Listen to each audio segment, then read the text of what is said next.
Na ukweli ni kuwa tulishawahi pambana sana na tukakosa, na mdogo mdogo tukaanza kukata tamaa. Lakini tulipokumbuka sisi ndio tegemeo kwenye familia, sisi ndio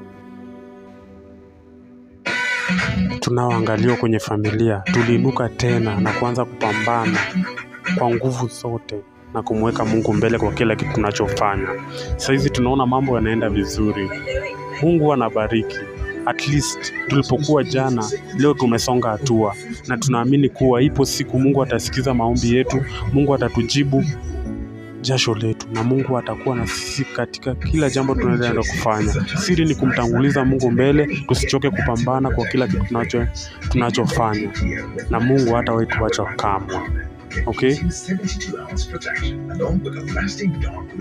Na usisahau kulike, follow, share na comment hii video ifikie yote mpambanaji yote anayepambana kwa ajili ya familia yake. Ni hivyo tu.